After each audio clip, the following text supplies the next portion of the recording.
But the thing is like there's a hating of certain things, and it's like, why don't you just tweak it? Why don't you just, put your own flair on the thing? If you hate it so much, but if somebody wants it, somebody desires it, why not? Somebody's still going to come into your shop tomorrow and want a full Celtic knotwork sleeve, Yeah, and you're sitting there doing nothing because you're fucking a hater. So what are you going to do? The thing that keeps drawing me back to it is there is no ceiling to this. It's constantly evolving. You will never perfect this. There's always going to be a new twist on things. And after 30 years of thinking that we were hitting the ceiling, it's just about to it's going, and it's getting wild.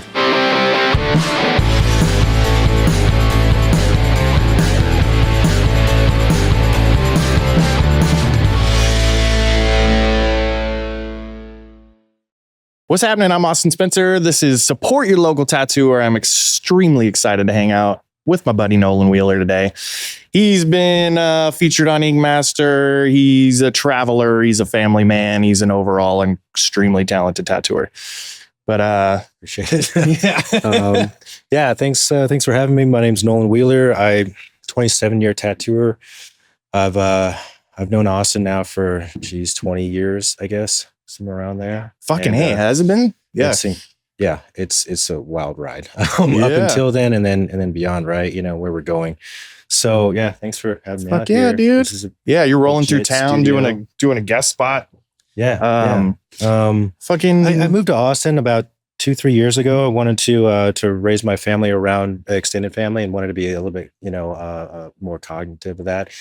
And it's been great. But I still miss Vegas, and I still have my friends here, my clients, of course, but you develop these relationships with your clients, and I don't know, I can't miss out on that. And I always feel bad, trying to tell them like, hey, come out and visit me, just buy a plane ticket and get a room, and all that, and I wish I had a better facility to kind of like an apartment, sort of thing, that they can actually stay at, and so maybe one day, hopefully I can do something like that. But I always feel bad about saying like, sorry, I can't work on this. I, have to come out and visit. So I'm trying to take that pressure away from them for continuing projects or starting new ones. And so, So your studio in Austin is a private studio? Private studio. I've had a private studio. It's more than I need. Way more than I need. I do cartwheels in there and stuff. Get your so blood going in the morning. There's so much room. So much wasted room. Now I had it with the intention of having a few artists there, but I'm not good at having big shops, or at least like with the starting a new family and everything. I wasn't geared in that direction. So I like the idea of guest artists coming and visiting and having a space for them. And so I actually have it on a digital key that I just email them, and they have a key to the place on their phone. So they can literally come and go as they please, and I don't even need to really be there, That's great. And I love this setup. It's quaint. It's your own private studio whenever you come, and it's your own deal, So it's simple, but it's enough space that you can actually enjoy it and not feel too crammed. But I love the private studio, and then I also love like going and actually guest spotting at friends' shops, because as you know, they're all different. They're flavored different. There's all kinds of different characters. Each one has its own, appeal, and I don't know. It's, as we were talking last night, and we were talking about some of the old stories that we have collected over the years of all the different, ratchety things that happen in shops, in street shops and everything. And I don't necessarily want to go back to that, it's fun, and maybe we glorify them a little bit too much, but I think it had its place in its time. It has place in time, I would go back and do it 1,000 times over for sure, but at 45 now, I don't know if that's really where I need to be. So, but I do love going to, friends shop in Dallas and Austin and Washington now, Montana. And it's also like a little bit of a little vacation for me to be able to go and kind of sightsee and, get out of my hometown. And I feel like for myself, having a large shop, a buddy of mine in Dallas, he has 2 shops. Each one has, I think, damn near 20 artists, 15 to 20 artists. Do you? And it's, I think at one time he had like 15 apprentices, and it's like, I don't know how he handled it. I mean, he's an amazing dude. What shop is that? Dark Age. Dark Age. Okay. And Franco, and Frank, and hats off to him. They manage it. They do it well. And he's a great dude. So I realize my limitations and I don't have that ability. And at least, I don't know, maybe sometime in the future, but where my head's at with the kids, twins just turned a year old. And another one on the way. So my hands are full, and I definitely don't want to neglect a shop by me being so involved in family, and I definitely don't want to take and to build a big shop, you got to be there. You got to be more. It's got to be priority number one. For sure. It's a lot. I don't want to be that owner. I would never want to be that owner that just, I got the space and you work for me, and that it should be a family. It should be an extended family. So if I'm going to give it's justice, if I'm going to give those guys their due justice, I need to be there and I need to be a part of them, Just keep rolling with what you're doing. You got a good system going on. What shops do you guest at when you come through Vegas, right? I mean, looks like you did 2 shops this time. You generally go to 7, right? Before I was going to 7. That was my home base, but you worked there for years. And I worked there for years. Daniel's a good friend of mine. M's a good friend of mine, and I love all the people there. This time around, I'm working at my buddy Miguel's shop, Camarillo.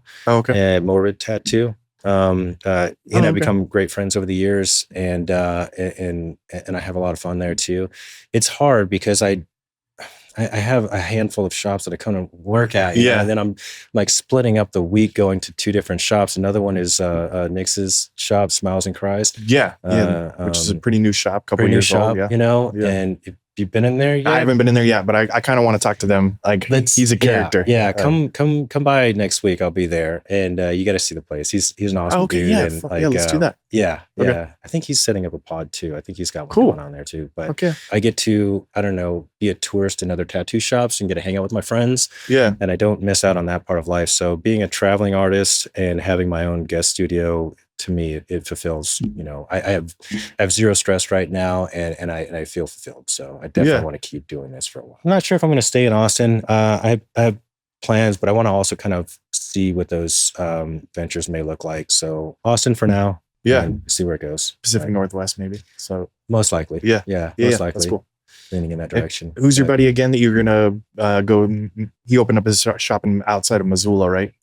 James Strickland. Apex Tattooing in Missoula. Real nice studio there.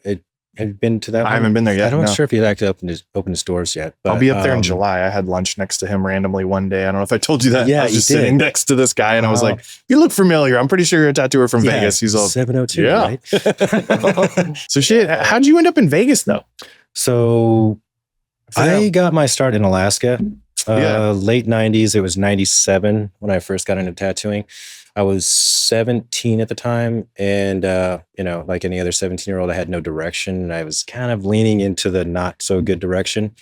And a few friends had gotten tattooed in town, and I felt like I could just go and get something. So I started asking around, and most of the shops that would tattoo me they had carpet, they were tattooing on carpet. They were like, your feet would stick to it and everything. They had a dog in the corner. And it was just like, kind of like, all right, even at 17, I know like, that's probably not good. The guy's smoking. What area was this in Alaska again? Anchorage. Okay. Yeah. I'd lived outside of Anchorage, but anyway, a small place. But yeah, I didn't get a good vibe from, most of the shops that I was looking at there that wanted me to, that wanted me to sit down and get tattooed. So I came across Ray's tattoo, Dragon Ray. Dragon Ray. How classy is that? It sounds 90s as fuck. Yeah. His name in red and white on the, good dude. He gave me a start, right?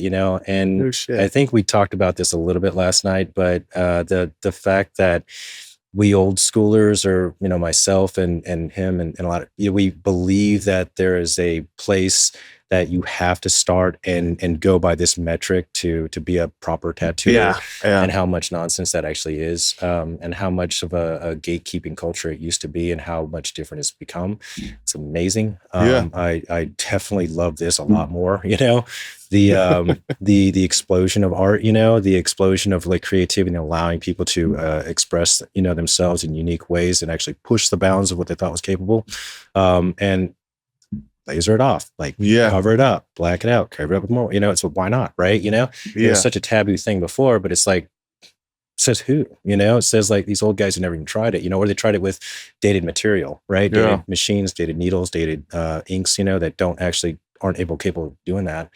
now we actually have like, you offer like needles that actually are, finer, polished, longer tapered, thinner. So like we have better products nowadays that don't damage the skin so much, You can actually push things a little bit better. We have better healing practices. So the ideas that they had when I first came in of why it has to be this certain way, why you have to be taught by a traditional tattooer and you have to go into this hazing process and all that, it's nonsense, It's I think it's like a frat boy kind of thing. Like you have to good old boy join the shit, club, good old boy shit, Yeah. For me, I didn't have to go through any of that. The guy that I apprenticed under, he was an outlaw biker, and he was actually a solid guy. And he shopped there. He had another apprentice there, and he and I still great friends today. And No shit, get along. that's cool. Yeah, he's a good dude. I was just Did up you talk there. to Dragon Ray at all?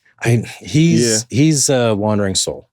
So he's just down about cruising, doing his thing. I don't think he has a MySpace. Oh, No, I don't even know if he has a phone number, to be honest. He's that kind like of guy, old, right? Yeah. Okay. So he doesn't, even Sam, he doesn't. They're a lot closer, but it's like 6 months from when they talk, So it's like that sort of, So and it's just how he is, How'd you convince Dragon Ray to take you on? I went in there for a tattoo. I wanted to get some like little dorky, like, whatever off the wall, it's just the coolest one in amongst the splash, And at that time it was Crow, and I think Cherry Creek was around then too, but I think it was like beginning of Cherry Creek stuff. But it was a JD Crow tribal thing or whatever, It was like a yin yang, or not a yin yang, it was like a triple yin yang thing. This Japanese, whatever. Okay. Didn't know what it meant, and I was like, I want to get this. It was just cool. It was just cool at the time. You were It was like 18 or 17 at the time. He's like, well, I'm not going to tattoo today, but if you want, your birthday's in 6 months, if you want, come by. And he's like, we talked a little bit, as an artist, I like to draw comic books and stuff. Or he found out, I told him, but he said, come by, and like, if, this is a cool design, but if you want to like, kind of create something of your own, I can do custom work. So it's on my business card, right?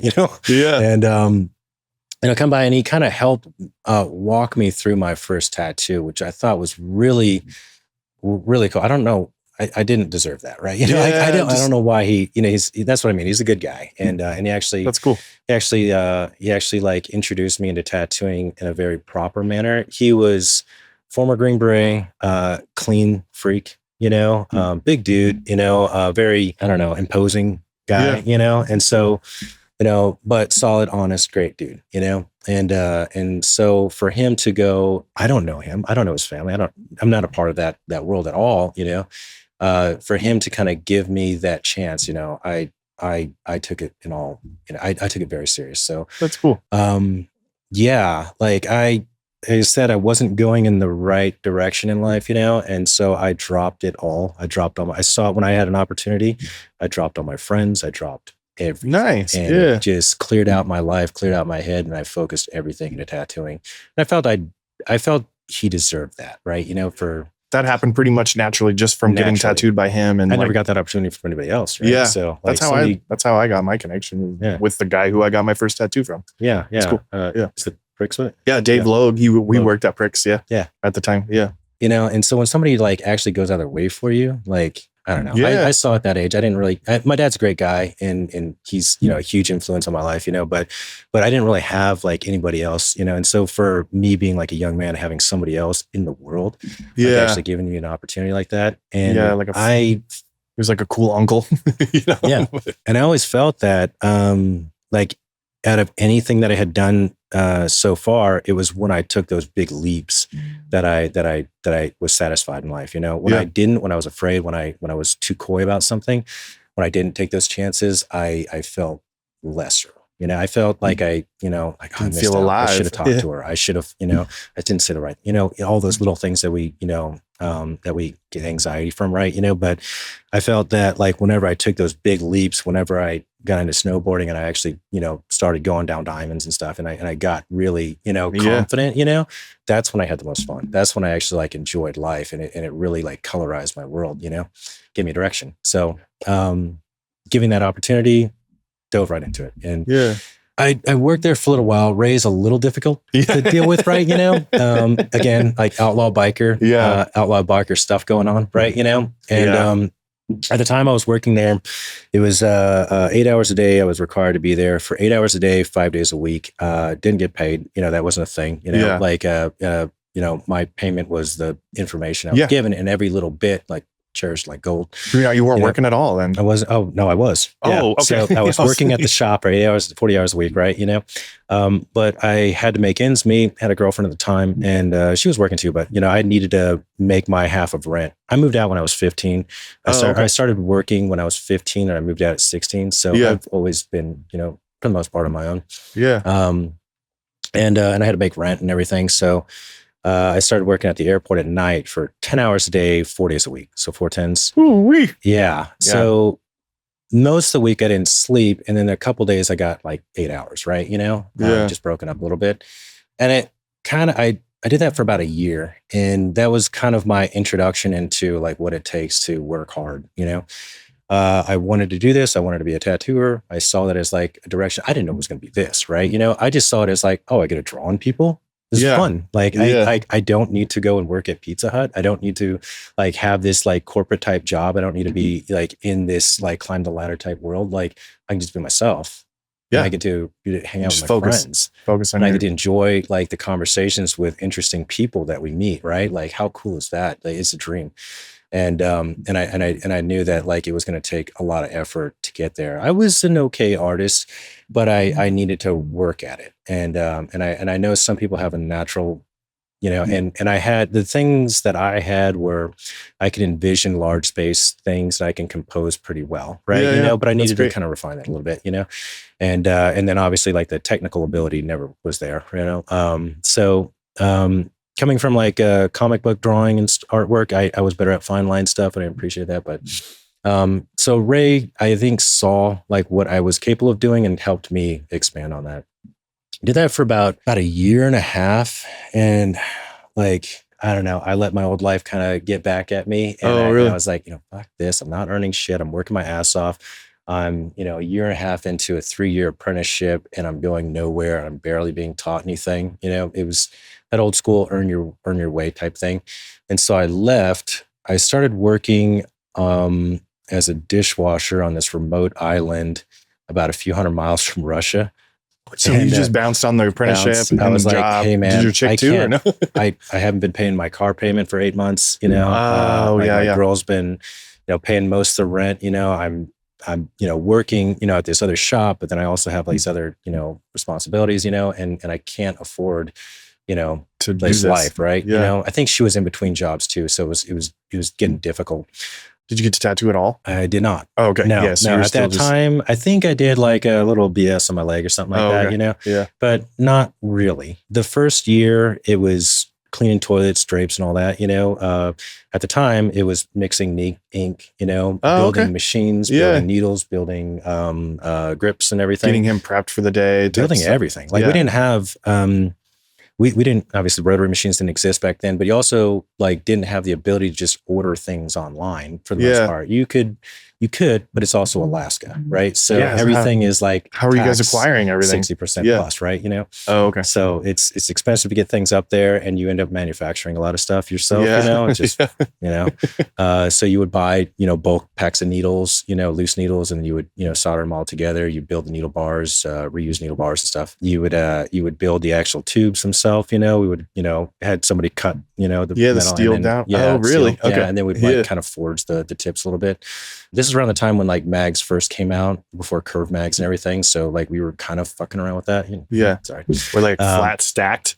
And then you separate them, so you just like, you flat stack them and then weave like a razor blade through them, and then like heat it with a lighter and just kind of spread a little bit, Okay. Yeah. And so after you solder them and breathe in flux for fucking hours. Yeah. Not very consistent, but and whatever, and at that time, I was, drink and smoke and everything. And I still to this day remember the taste of nicotine and flux, like that was like, I think old schooler tattooers know that, the smell, like the burn in your nose. Yeah. And it should make scented candles like that. Like I think that would do well in tattoo shops, like, nicotine and flux flavored scented candles. Yeah. Did they smoke in the shop then too? No, not him. No, okay. no. He was a straight edge guy. He didn't drink. Oh, really? Drugs, nothing. No. Oh, okay. He was just a big hard ass guy. Yeah. And and so like I think that was also like good for me to kind of see like what I in now even to this day like envision as like a good guy, even though he was like living on the outside of like a normal society kind of thing, but like what to represent yourself as, who to be as a person, being an honest, decent, genuine person, who holds his own and protects his people and everything. Yeah. So I left that, started working on that island and everything, and I bought some tattoo equipment while I was out there, and I started tattooing the people. It was like a camp of like 70 people. It was like this thing out in the Bering Sea. Whoa. It's crazy. Like it's in between the Bering Sea. Government contract work, man. I was getting paid $40 an hour. It was $20 an hour to wash dishes out on this island. Full medical, full dental, everything, stuff. I had a 401, okay, to wash dishes. Whoa. And this is in the 90s, washing dishes, so no brainer, right? And every dollar that I invested into their 401, I think it was up to even my whole check, they would match it. Yeah. So like I didn't do that, but I think it was a half my check. So I can invest half my check into my 401. They would match it on top of that. So I did that, not the full amount, but I think I did like 10% or something like that. And that got me a little bit more mindful about, money and handling money. And so, anyway, I opened up a little tattoo shop out there. You did? Okay. Yeah, that was my very first private studio. No shit. Yeah. Before I was, and so again, like this whole, like, you need to do the apprenticeship, you need to go through these old ways. Like I opened a shop like when I was like 19, fucking desert island where there's no opportunity to go tattoo from anybody else. I had it locked down. I had the monopoly on that island. And so I did a lot of fucked up tattoos on some drunk people out there, and good times. Out of like a legit retail space, or did you? No. It's all like basically it's all like government dorms, and so you are issued a dorm, and because what I was gonna do, the lady who was who would set you up the room, she was like, oh, okay, well, I'll give you the room next to you, so like basically I had like two hotel rooms kind of like Oh, okay. It's basically like two adjoining rooms next to two adjoining rooms, so I had like. Yeah, it was pretty sweet. So if everybody was getting paid good, were you charging like decent rates? Not really. I mean, it was just $100 or whatever, just some random shit. Basically, doing some wolves and like eagles or what? Yeah, and tribal buffaloes and you name it. I was good at tribal back in the day. Like that's what I could accomplish. You're drawing all that shit on, or hand drawing it. There's no stencil machine, something. There's no like wireless printers or anything like that. So we had the hectograph pencils and hectograph ink and stuff, and so we'd actually like kind of draw with the pen, and just kind of wing it, for the most part. I think that was even before people started using Sharpies. Like this is weird, right? Kind of think about that, it's kind of odd, but so after working a real job, and it was a good job and I enjoyed it and it was fun, and I think I moved from dishwashing to like shipping and receiving, so I was operating front loaders and all that and lifts and everything, and so I was taking things off of planes and whatever, and so it became like a real fun job, but isolation, all that, I said on Shimia that the guy who sold me on going out there, he's like, oh, there's there's like 70 to 100 people there, and like it's nice. It's an island. It's an isolated island, and there's a girl behind every tree. It's crazy. Weird. And I was like, wild. And I go out there. There's no fucking trees. So you went out there single? Yeah. And There's a girl behind every tree. I looked. He's not this dumb little. I need a fucking dishwasher bad. It's a crazy place. Shimia, Alaska. To look it up. It's the Forgotten War. It's where Japan occupied America, and it's a part of the U.S. history that's just not talked about, because Japan actually occupied U.S. territory and held it for a while. Whoa. So Attu, Agatu, Shimia, these island chains were conflicted over around the time of Normandy. I think it was like the second highest kill rate in World War II. And it was from the Pacific side, right? And so we also had like, the Guam thing and all that, but like this was the Alaskan version, and it was us fighting against the Japanese, and it was both of us fighting, us and the Japanese fighting against the elements, right? It was so bad out there. Bering Sea is rough. And the Pacific, where it meets, there are two different actual bodies of water with different temperatures. And so there's a massive collision that happens with these huge waves. It looks like along the Bering Strait, it looks like boiling water. Like when you look out in the ocean, it looks like massive boiling water where these two ocean sea meets, Whoa. Yeah. There's a shelf under there, but it's like it's something to do with like the temperature change and the direction of the current, Yeah. But it's creepy. There's wrecked ships out there. There's wrecked oil tankers, wrecked fishing. Did you do a lot of like exploring and shit when you're out there? Unexploded ordnances. So there's minefields everywhere. There's only so much, that you can explore. There's a few like jade mines out there that you would climb into, but they only go back like 20 or 30 feet or so, and then they peter out to nothing, it's kind of creepy. But yeah, it was an adventure. And working out there for a little while, I missed it. I got like a little taste of it doing that. And I called Ray and I apologized. And I was like, you know what? I'm just, whatever it takes. I'm gonna, tank everything out. Who cares? I'm just gonna drive this. So I went back into tattooing. Actually, no, back up. There was a little bit something else that trying to trigger this. So I went back to Anchorage. So I got back into my old life, being just a degenerate and being, just raising yourself essentially, like raising myself, like getting in trouble.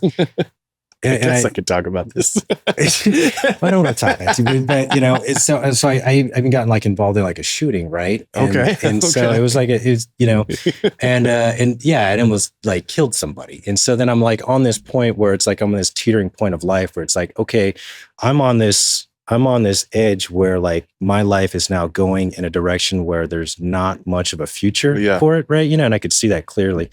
The other things I can't really, say too much, but like there's an involvement that I was really attracted to.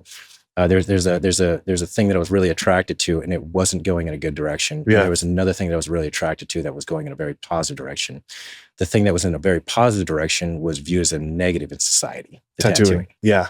Weird. Right? Yeah. 90s. Yeah. And mom, my dad was good about it, but mom didn't really care for it, and she was okay about it. She just didn't really see it as like a legitimate thing. And a couple of my degenerate friends thought it was cool, but like for the most part, like it was not anything like it is nowadays. It was definitely like, shunned upon, especially, remote, like conservative, Alaska at that time. So after the shooting thing, I kind of like reevaluated life, and I was like, okay, that's not where I want to be. That's like I was in the right, in this situation, but it was also one of those like, even if I was right, I almost ended somebody. Yeah. It's a brother, it's a father. It wasn't a father, but it's somebody's son. It could be a father in the future, that sort of stuff. And so that weighed heavy on me for a long time. And I saw that tattooing was actually something positive. That like there's people that come in and they're going through trauma. They're going through something that's very hard to overcome, and we get to be that little gateway for their recovery. Not to give us too much credit, but at least we're help. somebody there, and it does help. Sure. And I've noticed that in difficult times in my life, tattoos hurt a lot less. Because it's weird. It helps you. It's a little vacation. It helps you walk out of the little loop that you're stuck in. And so I get it, but it also helps like signify these different mile markers in life. And it's a great documentary of who you are. It's a great diary of who you are. And so, I wanted to be a part of that. And this is again, like before it became like what it is now. But at that time, I can kind of see what it was to me, and I can kind of see what it was to a few people that were getting it. Some of them were just cool pictures, and I love that too, but of course. But I got into it. You back. Ray took me back. Ray took you back. The state of Alaska did not.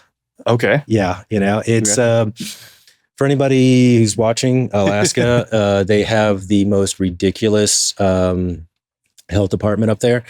It was brought on and encouraged by a tattooer who was a gatekeeper, and he was trying to keep artists from coming into the state. So he made it very, very difficult for future artists to come into the state or new apprentices to come in. And since I had done a half an apprentice ship, and he was aware of small town kind of stuff. You know, he was aware that I wasn't at Ray's anymore. And then all of a sudden now I'm coming back and I'm saying like, I'm continuing my education. And he said, well, you got to redo your 3 years right from today. And it's like, so he was like a bit of an old schooler gatekeeper guy. The 3 years was the state's regulation. It wasn't just Ray's regulation. Okay. Yeah. No, it wasn't anybody's. It was, well, it wasn't the state's. It was old schoolers, Larry Allen, it was their way of kind of, I guess, filtering out like the, Yeah. And I get it, and it's, and I do appreciate like somebody who is wanting to be a part of the business or being a part of the industry. Like somebody is going out of their way to mentor you. And it's not just sticking needles in people and drawing, like that's cool and everything. But it's also, find a good character to kind of model after, of somebody who you look up to in the industry. Great artist, but he's an asshole. Why would you want to be a part of that world? Right. It should be a good person, and then do them the justice of giving them, your time, and that's what they would desire, and I think that's fair, so, but the thing is I was doing that with Ray, and he was trying to keep new talent out, right, and so even pushed for the state to, I'm not sure if it's still this way, but you had to have a license from Alaska or an equally regulated state in order to work there. So Shige couldn't work there. You know what I mean? Like, like some other, brilliant tattooer from somewhere else in the world can't work there because they have to go through a apprenticeship for them. Oh my God. That's like, interesting. Yeah. You know what I mean? Like, so it's just old school nonsense that's still there. I was kind of forced, and not unforced, but it was not going to work out for me staying up there. And at that time, Ray had opened a second shop in Idaho. Oh, no shit. Yep. So okay, cool. I was down in Boise for about a year. That was your transfer? Transferred down to Boise. That was my first time out of the state. I think it was 19. I think it was 20 years old at the time. Right after 9/11, basically. Oh, okay. That's how us old schoolers view things, Like, I was tattooing during that. Yeah. Yeah. I got cheap tickets to New York, unfortunately. Oh, wow. Yeah. I flew like the next couple cheaper tickets the week after, I bet. Yeah. But so that was like my leaving Alaska, and I always thought that I was going to go back, but it just never really panned out. I was in Idaho for a year, went really broke. I think I was making like $500 a month kind of thing, Tattooing at Ray's, sleeping on, people's couches. He bounced back and forth then? He bounced back and forth. Yeah. Okay. He had another shop somewhere else. And so he's that guy, like he's old schooler. And when you move to Alaska and Idaho, you're doing that and, for an intention, like, so like you're a little bit more. And at that time, like, departments didn't really communicate too well. Right. So, like it's not really his name, right. But like, so there's like, he moved around a lot. Yeah. So, still does, he's still around, but so, after that stint in Idaho, it was a college town, and it wasn't the Boise it is today. And, I think there was like 5 shops there, not doing great. I had a friend in Vegas, and okay. he gave me an opportunity. He said that the guy he was working with, they would hire me on, and he said, just mail me your portfolio. How weird. Okay. Mail me your portfolio. I'll show it to him, and get you a job. So I started working at Wildside. If you remember that. I remember the name, but I don't know why I don't remember where it's at. It was Sharky's. He was okay. I think it was Bandito. So another outlaw biker shop. Yeah. And I think he had 5 shops in town altogether. It was Wildside and whatever else. It was like whatever. Yeah. But yeah, this is my first introduction. I didn't even know what Vegas was, to be honest. Like I was so dumb. Like I didn't know what it was. And that was when? That was like 2000. That was after 9/11. So after 9/11, 2002 or something. Yeah. I think it was like the January of 22 I got here. And like the apprenticeship with Ray and everything, you don't get like a card or anything, it's me. So like I got here and they're like, oh, you need to have have an apprenticeship, under one of the shops here and have somebody sign off on you, or you need to be a licensed artist in another state. And I was like, oh, okay, hang on a second. I went into my house and I went home, and then I just, typed up like, such and such Noelin graduated from his apprenticeship, blah, blah, blah, blah, blah, and then I just signed it and fucking sent him, and it's like, here you go. That's pretty badass. Thank you. Like yeah. Here's your card, silly, And the health department doesn't give, they're just like, cool. There's like, yeah, where's my $90? Thank you. Next, please. That's awesome. It's so like what we hope that the health department does. I don't think that they do so much of. I'm kind of on the, little government, type side of things, because I do think that there's like a bureaucracy that is just made to generate like income for themselves, and so what the health department does do, I don't think they don't crack down on scratcher shops. They don't crack down on, you know what I mean? Like they're like the things that we would hope, fish tanks on tattoo stations and stuff like the little snakes. It's like the little things, the gross stuff that people do, it's like there's no morality questionnaire on there, no carpet. You're not supposed to have carpet in your station. Why not? Yeah, clean it every day. Got a Roomba. So you jumped right into another biker shop. How was the culture there? Fun stories with that one too. Yeah, because I worked in a biker shop and it was definitely an excessive amount of. I was working there my first time in Vegas, and it was on Sahara and Maryland Parkway. Okay. So that's a fun part of town. Yeah. And the door locked at night. I was working from midnight until noon every day, 6 days a week. Yeah. It was because nobody wanted to work that shift. And again, nobody wanted to work 12s, 6/12, right? But new here, I don't have any friends, I don't have anything to do. Got a gym membership and like a internet cafe membership thing, so I'd go play video games and I'd go to the gym and like solo mission too. So you had one buddy here though. So I had one buddy. He left shortly afterwards. And it was funny because he set me up with a roommate and it was one of his buddies. And I was like, oh, okay, cool. My buddy Randy was still friends today, but I moved into Randy's house, and then Randy's like, hey, I'm leaving. I bought this house with my ex-wife. She's moving back in. I'm taking off. And I was like, I don't have any money. And he's like, don't worry about it. You can still pay her rent. And then I was, that was, so I'm living in a first, I don't know these people. So it's odd. Working in a crazy ass biker shop. Though, crazy ass biker shop. That went from one biker shop to another. And I think I was at Starborn for a little while with Cornfed. Oh, okay. On the Strip. So that was also interesting. He's still around in Vegas, I think or did he he's move? in Boulder City now. Yeah, I think he's still around. Oh, get out. In Boulder. Yeah. He's the one that opened the shop there? It's the only shop. I drove by there yesterday, and I'm like, is that right? Yeah, I'm going to go in there real soon. Yeah. Tell him what's up. Yeah. Yeah. Okay. Yeah, he's all into painting and stuff now. I went on tour with Ozfest with him. Oh, okay. Yeah, that was kind of wild. Touring with a traveling, metal like show. Awesome. Yeah. I think it was Ozzy. It was let me see, Slipknot. It was Demigul. As I Lay Dying. Oh my God. Dozen, of the same hate breed, I think was when they first came out, and so, we got to park our camper trailer thing next to all of them, and so we'd have like little barbecues at night and go and eat mushrooms and fireworks and stuff with some of the bands, OTEP, and have like tattoo parties and hotel rooms, and like we're in tattoo parties eating mushrooms, lighting fireworks off at the planes that are landing. Best day ever. Dude. How long did that go on for? 3.5 months.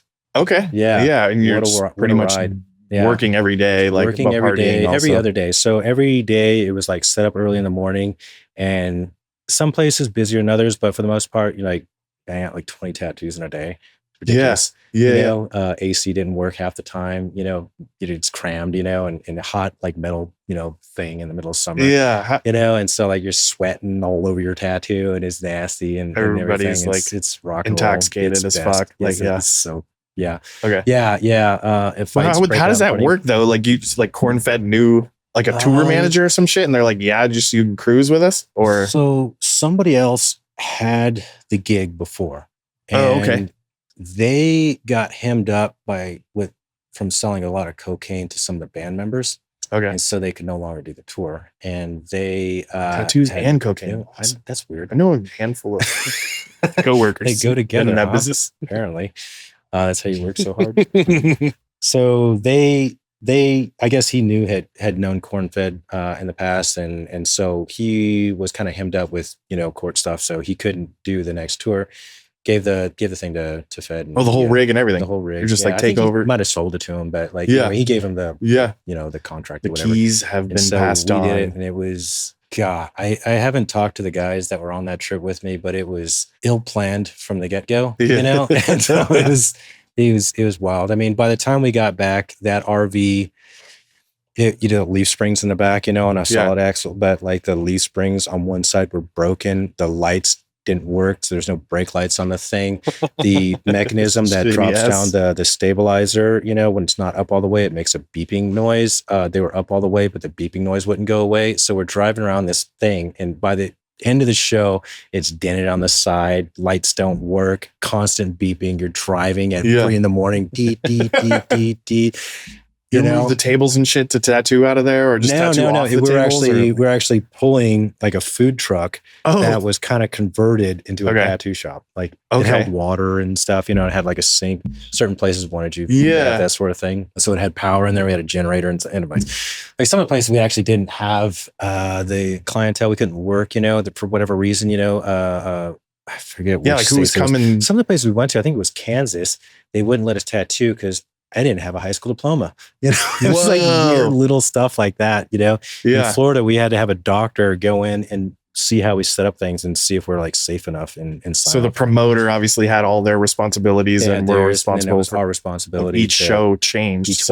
Every other day. So one day working your butt off, tattooing and setting up, breaking down, and the next day absolute boredom, driving from one city to the next. It was cool. It was fun. A lot of great stories to get into with that, but I want to hear some. I just know, like, it's a party train. It's a party train. We got some tackle. We stopped. We were kind of frustrated with the traveling thing, and so we convinced them to stop and get some tackle, and we went out fishing next to this like little power plant, which I'm thinking like the Simpsons, right? And like there's like the generating thing with like water, and so we're sitting there fishing off there, but it's a real high, current, undertow kind of thing, and there's a little girl with her family on the other side of the embankment. She fell in somehow, and like me and some of the guys, like there was already people in the water, and they swam out to get her, but pulling her back in, like there was such an undertow. It was difficult. And so like, Robert and I, we actually got out there and helped them pull her back in and stuff, Good Lord. Yeah. Yeah. It's just all the like little things that go on a trip. It's just like, whoa, that's wild. Traveling across country is fucking great though. It puts things into perspective. And so you've been a roamer since day one, dude. Since day one. Yeah. Since day one. That's great. My dad was military, so we traveled, we ended up in Alaska, but for the most of my life, we were like every 4 years moving to a new place. I was born in Ohio, moved to Japan, lived in Florida, Washington, Alabama, Alaska. You did live in Japan, you said? Yeah, for a little bit. You were little tiny guy? So I was a little guy. Yeah. Little flashbulb memories of the place. I'd love to go back. But, oh my God, that'd be great. But that would be great. But one day, Yeah. But yeah, I've been to every state now, I think, other than Maine. But I've lived in a lot of different places. I love it. I think that's the jewel of life. If you can travel, I get the most out of it. And I feel like I'm more cultured from it, especially like living in a place like Alabama, like we were living in, BFE, Alabama, Wetumpka. And, so like living around that versus living around people in Panama City versus living around, people in Washington versus Alaska versus Vegas, Texas, like everybody has like such a great opinion about their neighboring state, or like, oh, Californians are always like this. New Yorkers are always like that. Texans are always like this. It's like, you've never even been there. What are you talking about? Bullshit ass opinion. Go, they're not like that. In Texas, it's like, oh, these Californians are moving here and they're driving like crazy. It's like, no, you drive like crazy. Like it's not, I've been there. Like, it's crazy over there, but this is a different crazy. Like this is a whole nother type of crazy. So it's always like, oh, my neighbor's so horrible. My neighboring state's so horrible and whatnot. But every place has its own flavor and everything. I don't know. There's I don't know. And I don't know. So I want to keep traveling. I want to keep going. I'm doing like this, like guest spotting, traveling, convention circuit stuff. I don't know. We have such a fortunate life to be able to allow this. A lot of people don't don't get this opportunity. So with the kids now, I want to raise them in that world and bring them up and show them all the shit, man. Thing. Yeah, you got 3. So you'll have 3 boys, twins that are just a year old now. Yeah, and then I've got. They're only a year. For some reason, I thought, oh my God, I don't even know. They're walking, they're climbing, they're taking off knobs on stuff already. Like, I wasn't expecting all this kind of stuff, So like all my little barriers that I put up, they're trash, Yeah. Now they're at the reaching level that nothing can be on the counter, already. And if they grow up anything like me, Val has her hands full. Yeah. It's like there's going to be stitches, there's going to be broken bones, there's going to be a lot of fighting within the household, holes in the wall, there's going to be broken things in the wall, a car's going to get crashed or flipped or something, something's going to happen. They're going to gravitate to motorcycles apparently, so because you've been riding motorcycles for a real long time too, like part of your and that's another thing, and I don't know if it's like a genealogy thing, like maybe my great ancestors passed down, maybe they were horse riders back in the day. So me, I never rode a bike up until I was mid-20s, I think. Oh, okay. Never got into it, never had an interest in it. I had bicycles and stuff, and they were cool, but like I never had an interest in getting a dirt. I rode a friend's dirt bike, but I never like desired it. I was never in motocross, never in anything like that. Yeah. I got a sport bike and you're flying, it's the closest you're ever going to get to flying. You're sitting on this thing, sailing around the world, sailing around the country and everything. I got into sport bikes, you got into adventure bikes later on, right? Yeah. Or like we call them speed's fun. And all that, but at some point you run out of road and road services change, on a daily. So even if you know what that road is, it changes. So you can't be confident in corners. Tracks are the way to go, track days. But then it's the same, circuit, and so that's fun too. But like I kept running out of roads. I started doing like massive road trips on sport bikes. On sport bikes, road trips. Okay. Mm-hmm. Yep. That's I was just uncomfortable as fuck or what?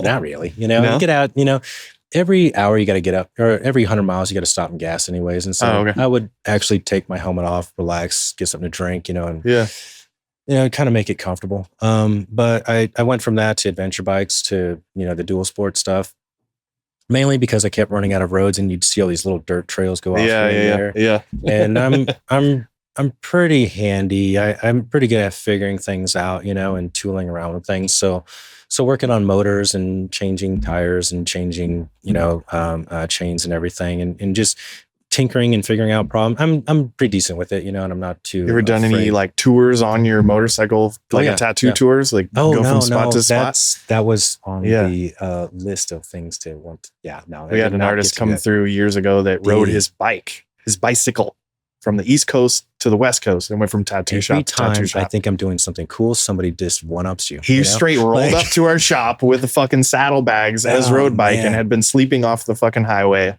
all the way. Like I got to get him on here one day too. Yeah. So I thought that would be fun, like your adventure bike and then set up. But you got your hands full right now.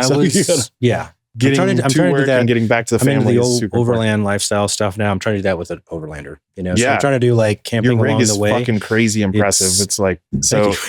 It's a little mini home. I got a mini home, a tiny home on the back of a crazy aggressive off road vehicle. Yeah, and I can take it damn near anywhere my Tacoma can go, other than the size of the thing. You still have your Tacoma too. I still have the Tacoma. Cool. Yeah. Yep. So the Tacoma is pretty capable, for what, I think it's an awesome platform, but I got a 2500 with the camper on the back. And so I put a lot into that one, a lot of thought, and it's a bigger, heavier vehicle. I think I'm at 14,000 pounds. Yeah. It's like a flatbed on the back, right? So you can take that whole cabin off. Yep. And I saw it when I was in Austin. Yeah. I think you showed me. Yeah. I was like, this is the fucking craziest thing. So how are you going to put all 3 boys in there? And then we're going to tour, tattoo, 3 kids. Tattoo, you camp, need your own fucking fish. TV show. you know? Right. And then, I'm working on it. I've started that little. Luckily, Mama is a lifestyle nurse, right? So, or has the education of it or whatever. Yeah. So she's good. She's seen some things. She was working in she's working in the emergency room for a while, so she's comfortable, with that. And she asked for boys, and she got them. And I don't know if she knows what she asked for. It's like they're gonna be peeing on things. They're going to be, dismantling everything. You think that thing doesn't come apart? They'll figure out how to get it apart. Stiff socks everywhere. Disturbing. Well, these tube socks are. Oh my God. Yeah. So I don't know. I'm 45 now, just starting this road that so many people have been on for a while. And like, I'm envious of the time that they got when they were younger, but I'm also super excited about where I'm going with it, and I don't know. I know that children kind of change your perspective and kind of give you a little bit more purpose at younger years of life, and kind of force you to be less selfish and be more driven towards family. And I get that, I don't know how great of a father I would be, me personally, at 20 years old. Yeah. And so for my dad, as little, I don't know if I could have done as well of a job as he has done, and so the disagreements that we have and everything, now that I'm actually a dad and seeing what it actually takes, as somebody who's stable in life, who has who's been able to pursue his dreams and his goals and be able to pursue, I found tattooing and I desired that. And so I pushed into that as hard as I could. I couldn't do that I don't know if I would have been able to do that on the same level that, I might have always second guessed where I could have gone with it. I've traveled the world. I've been on TV, the Ink Master thing. Yeah, I was gone for that too. Yeah, right. Like the Ozfest tour, it's 3 months. You don't want to be away from. No, for sure. I was don't want to be in that environment either, right?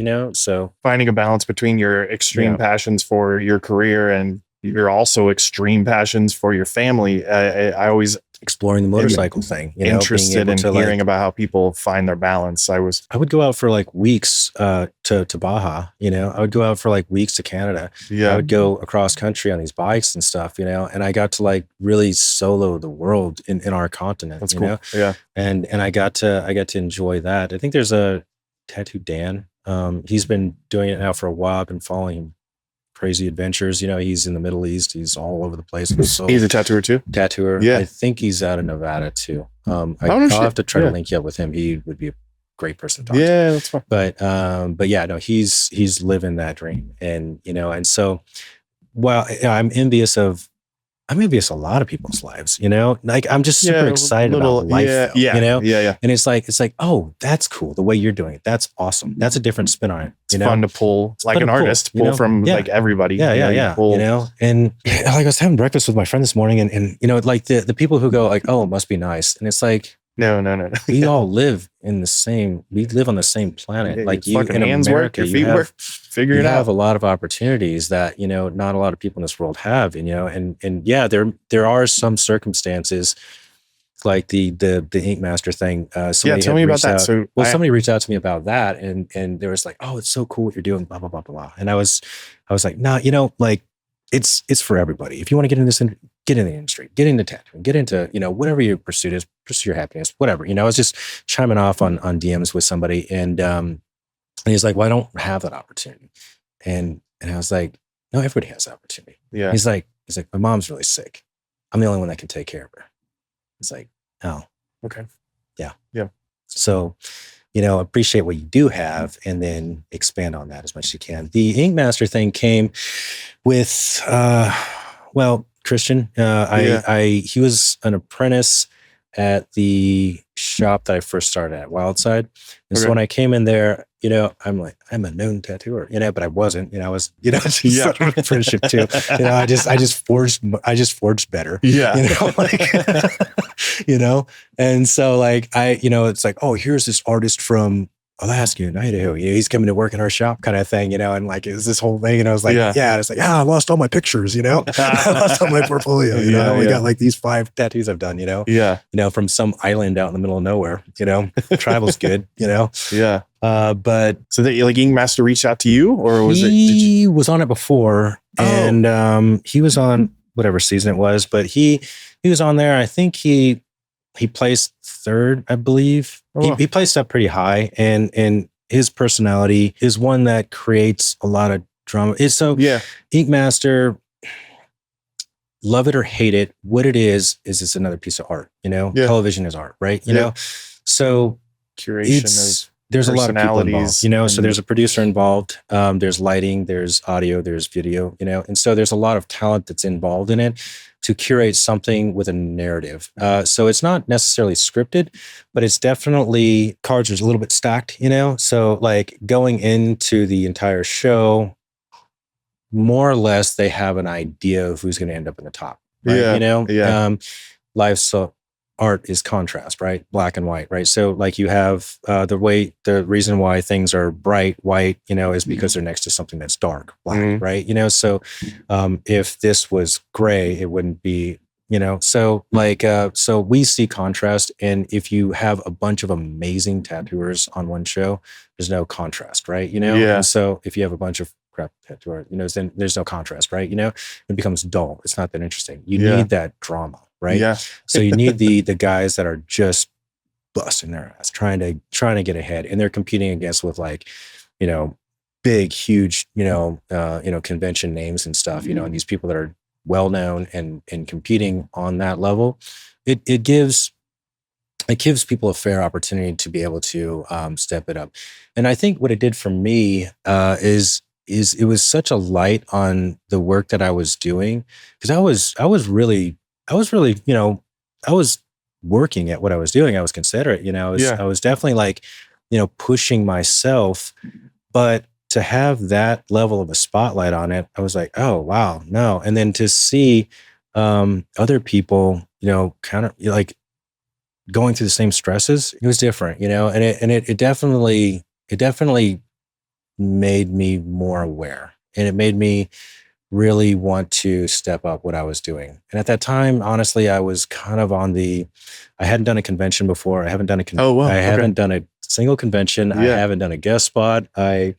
I barely watch television. I'm not much of a TV watcher. I draw, I read, but reality shows and stuff, I think they're fine, but I just didn't watch them, Yeah.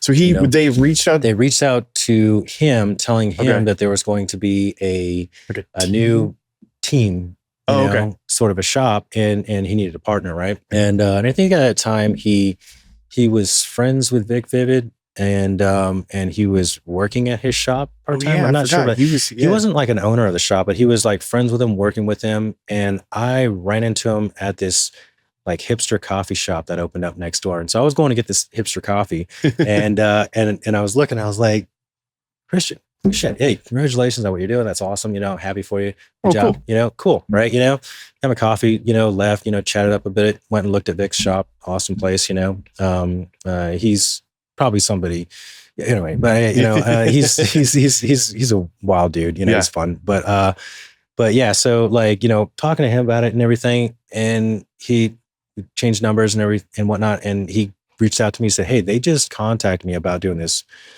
this shop challenge thing, shop war thing. And would you be interested? I was like, well, shoot, I never really thought about it, I kind of waited a little bit. And like I said, I mean, like I was so comfortable in what I was doing and in my clientele at the time, but I was not really that fulfilled anymore. And I don't think I was challenging myself enough. I think that's what life is, right? Challenging yourself and meeting, those challenges, right? And so like I was not doing that. And I was not going to conventions. Not that winning a trophy means, but it's just putting yourself out there and to be judged and to compete amongst friends, and then to have somebody weigh in on what you're doing that you're proud about. And so I think that's the joy that I get out of doing conventions now. But at the time I didn't have that, and I wasn't working in a shop anymore. And I was doing like a little guest private studio. I'm sorry. It's your like private studio. It was like a little ghetto private studio. Like right here. Like right off of Sunset or no? Was it? No, it was near the Palms. It was near the Palms. Oh, okay. Yeah, it was near, I don't remember the shop. it was like above a mattress warehouse thing. Okay. Bad. But it was, Victor Whitmill guy who tattooed Tyson and stuff. Yeah, that's who I was thinking when you said Vivid face. Vic. I got them too confused. Yeah. It was his studio that I got, so like you made friends with him over the years and everything, but like he was, he did that lawsuit against Paramount or whoever it was, and so he was flush. He didn't need to tattoo anymore, and he, I think somebody took it over for a little while, and then I bought off of him, but like, but yeah, it was just like a little hole in the wall place, it was great, for me. Yeah. But I think that sapped all the energy out of me, honestly. Like I didn't have like what I had at Studio 21. I didn't have like that camaraderie. I didn't have like that energy that you get from artists working next to each other. Yeah. Pushing each other, talking shit. And so I didn't realize like how necessary that was until, and I was able to pursue other things and get in my own head and focus on certain things. But I found like there's a massive hole in my life and in my development now. And so when the whole Ink Master thing came around, it was just kind of like, oh, okay. Wait a minute. No, I haven't done guest spots. I haven't done conventions. I haven't been on TV, as if I could be on TV. Right. But like, I haven't done the TV thing. I haven't really put myself out there. And so I'm not stressing myself. I'm not challenging myself in the ways that I was before, and so opportunity came and I said, oh, why not? Right. Yeah. Well, in order to be on the show, you have to be a bit of a character. Yeah. And so knowing that they do like these, it's funny, they do like these video interviews and stuff. And so they have you do a video, take a bunch of pictures and with costumes, right? Of clothing. Oh, whoa, okay. So this is what I look like in a blue shirt. This is what I look like in a whatever. Okay. In a fucking V-neck, So I got stuck as the V-neck guy, like, it's so silly. It's so silly. We got to have things that people don't know. We have to have a guy in a bright green shirt. That's not what they wear. Yeah. It's, people wear black shirts with, you know what I mean? Like they don't, so, tattooers do, but and then, so if you watch the show, like there's an array of different, colors, sizes and peoples and stuff. And it's the same thing with their shirts. Like, and so when they line people up, you can't have two people with blue shirts next to each other. Oh yeah. It's too confusing on TV. So they're very particular. It's an art, right? And they're trying to, have that contrast that, and so I totally get it. But when they did the interviews, I was just, I'm a chill, normal, easygoing dude. I try to minimize stress in life, and I just try to enjoy it for what it is. For the moments as they are. Stop and cherish. They try to gas you up a little bit and like try to poke. I was on 10. I was like, oh, you went in there like ready to. I was a personality. Really? Yeah, because that's like, so I was just whoever I could be on 10. And then I knew, like, as soon as I got there, I'm like, okay, I'm back to me, but it was just for me to be able to knowing, cause I didn't watch the show, but I did watch like a few clips of Christian, and I was like, oh, wow, this is okay. What am I get myself into? This is crazy, And so I was like, okay, so, me on 10, 12 even. And so then they go through this whole process. They do a psych evaluation, right? Well, so they tell you the psych evaluation is like, oh, so we don't want crazy people on here, and so you're going to be sleeping next to each other and stuff. And, we want some guy in the middle of the night knifing you, whatever, So I was like, oh yeah, appreciate that. Good job, guys. Don't keep out the psychopaths. You go on the show and like, no, they let them in, like for sure. Like they're there. Like they want them to be there. Them. Like they want them to be there, and what tattooer isn't, right? That's like half of us really, actually.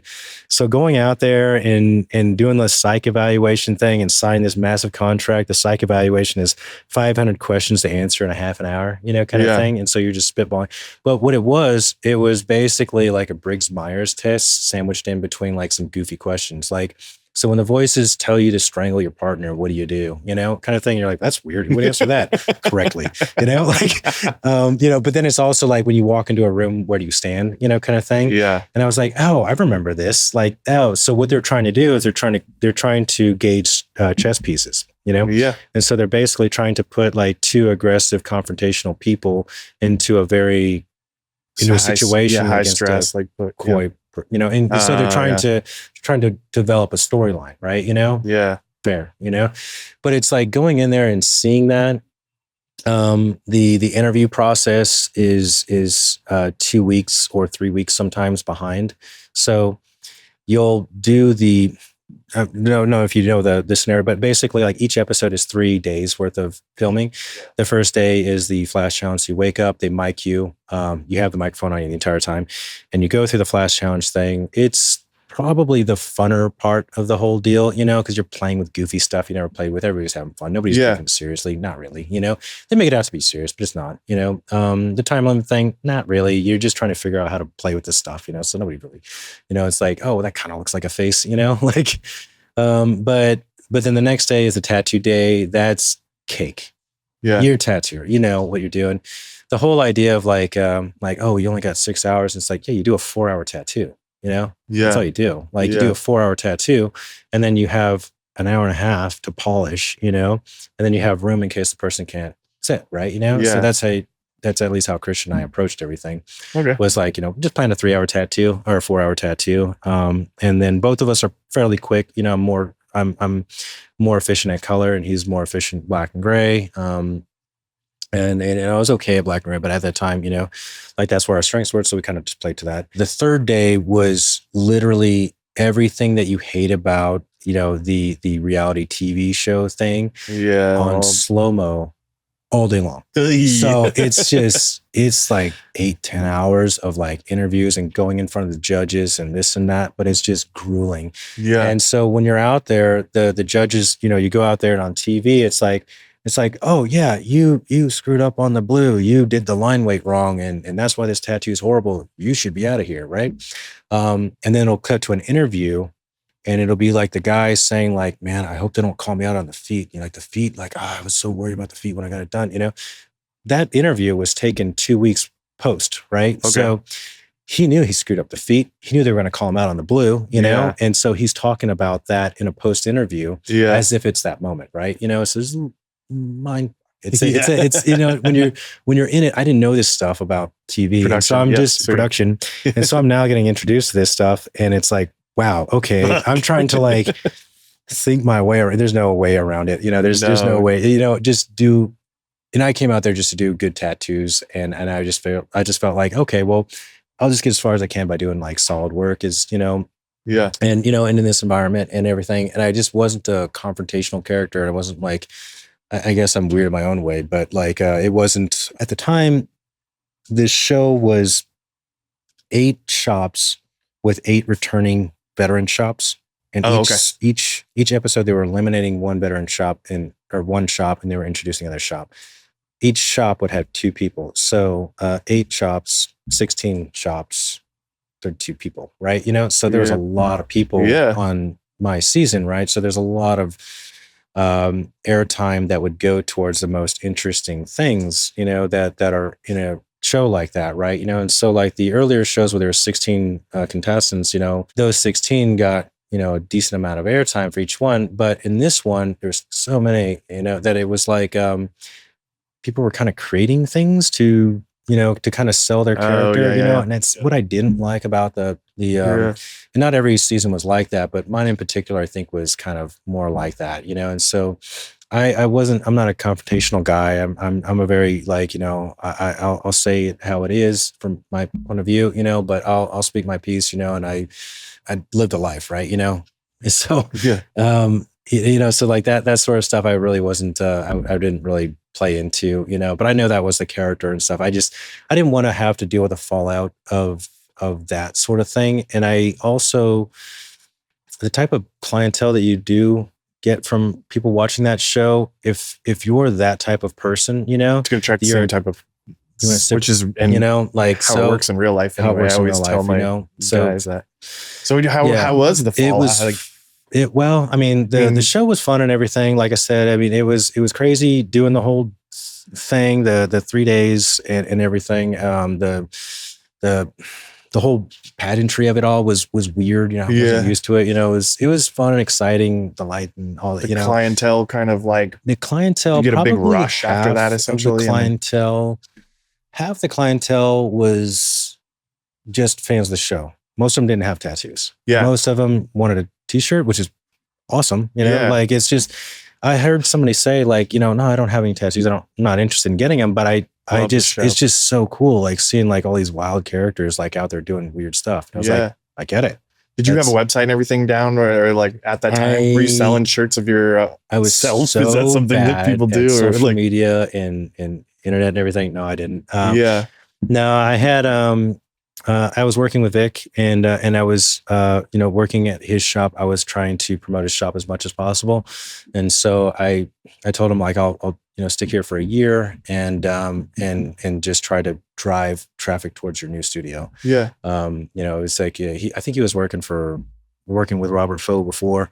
Oh, okay. And this was like his first getting out sort of thing. What's his shop now? Basilica. Oh, it is Basilica. Okay. That's what I thought. Yeah. So he's like right down the street. Oh, okay. Yeah, he's literally he moved, like right? yeah. Okay. Yeah.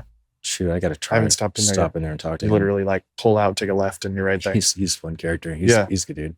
But yeah, no, it was definitely worth it. Clientele for sure. Like the one of the things that I wanted to do the show for was, again, like, you know, put myself in that stress, but also to now go start doing conventions, go start doing guest spots. And so since then I'd gone, you know, to Europe. I've gone to UK, Ireland and stuff, and I've done guest spots there and conventions and everything. And that's what I was hoping for in all this, was to try to get a name out there where I could, you know, fast track and almost a way to get to see these shows. You know, I thought it would be so cool to put a sticker on, you know, somebody from, you know, Belgium or something. You know, that was so cool, like to be able to do something like that. And you know, it's always awesome when they come here, you know, and you're like, oh, where are you from? You know, you're coming to visit from who knows where.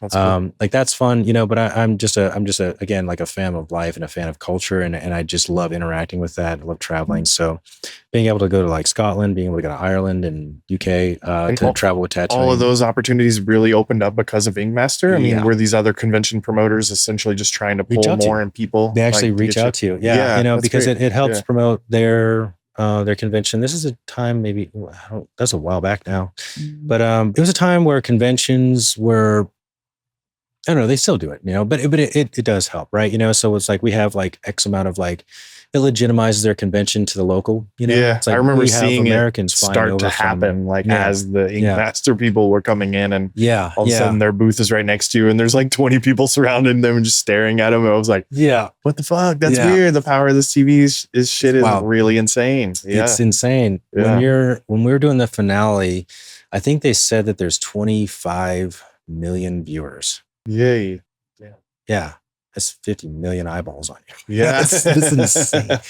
To think. You know, so that's weird. Worth it totally. It was fun. The experience of it, you know. I don't know if I would go back and do it 1,000 times. I don't know if I would go and do it right now again, like, you know, parties with the kids and stuff, you know, and it was a cool experience to have, but it is a time away from, you know, and at that time, anyways, but like, time away from kids and time away from like your girl and everything. It's just not, I don't know, in my world right now. That was season 9 or season 9. Oh, okay. I was asking Meta some questions about you just to see what would pop up. And it said you're from Pensacola, Florida, and you have a tattoo shop there, and you were an Inkmaster on season 2. It's telling me some random ass shit, and I was like, this is all not true. He's the one who started the blue hair trend. I don't want to go like too far down the hole but about the AI stuff, but we were kind of talking about that and like using your, I kind of would like to talk about your style. Your approach to tattooing is so different from everything that I was kind of brought up. I'm like a black outline guy and like color and stuff. And your stuff is so incredibly unique and different from everything I know. So I'm like, I'm fascinated about your process and how you approach. And we talked a little bit about how you're kind of using at times the AI tools just to like expose your client to ideas on a basically like the way I see all this kind of stuff. And so I'm almost 3 decades in, right? You know, and so I've seen it trend. When websites came out, you know, it was shunned upon, you know, it's like, this guy's got a website. Look at this. Who is this guy? I specifically remember getting a call of an older school tattooer, like, shh, left a shitty voicemail because I had a website. Yeah. That said it's like, hey, you bought a full page ad out of this Tattoo Life magazine. What are you talking about? Like, I read your thing. You wrote that, like all those articles back in the day, written in tattoo magazines was written by the guy who worked there, like it was basically you would submit pictures and pay for a full page promotion and they would like highlight your shop. Right. And so it's like, give me that, like, we know how it works now. There's some researcher out there going to all these shops and he just found this magical shop and whatever, but I mean, there is that too, but, for the most part, like in the early days when people were like shaming that sort of thing, they were shaming rotary machines, they were shaming iPads, they were shaming all of it, and the thing, it's like, hey, if it works for you, keep doing you, man. It's awesome. Like if you want to keep doing it that way, cool. Awesome. But like if there's somebody who's figured out a way to ease the process for them, why not? Right. To allow for more of a creative space for it. Why not? The rotary machines, and when they first came out, this is my big learning lesson in life. I was using coils forever. Not even like a loyal to the coil guy, it's just, I was so familiar with it. And I love tinkering with things and I love tuning and I love, machine building and stuff. And so I really, really love that part of the industry, but it was weighing on me. When we went to disposables, we got rid of those big, heavy, like full pound, grips, like when we got away from those and started going with disposables that would flex and they were lightweight and everything, you had this like 16-ounce weight countering your wrist and it was destroying me. And I was down to like 2 or 3 hours a day of tattooing. And it was just finally like, I couldn't figure out coils. I messed with them, what machine works, I'm spending like, $600 on each one, whatever, and so I made the transition. I took all my machines and I took them home and I left myself with a Cheyenne pen and I made myself learn it. And I'm not the proudest of those tattoos that year, but it was me pushing myself in a comfortable way to relearn. That was a huge lesson for me, to not like stay in my old ways because I was debilitating myself where I wasn't actually able to even properly, like I wasn't in it because I was in wrist pain and everything. Thinking about carpal tunnel surgery, all that, Damn, yeah. And so getting into the rotary machines, like I can now 12 hours, I'm good. I can still at conventions, I'll do like 36 hours and it's like I'm fine, Bro, I don't know. And so it's just, at that point, it's just other things that start hurting, but it's like my wrist, 100% fine. Okay. And so yeah, it was a bit of like it was a bit of a wake up call to like, oh yeah, don't be that guy. And I never was like a gatekeeper type of person, but I had questions. I gave my most honest feedback on certain things, it's like this works, this doesn't work from my point of view.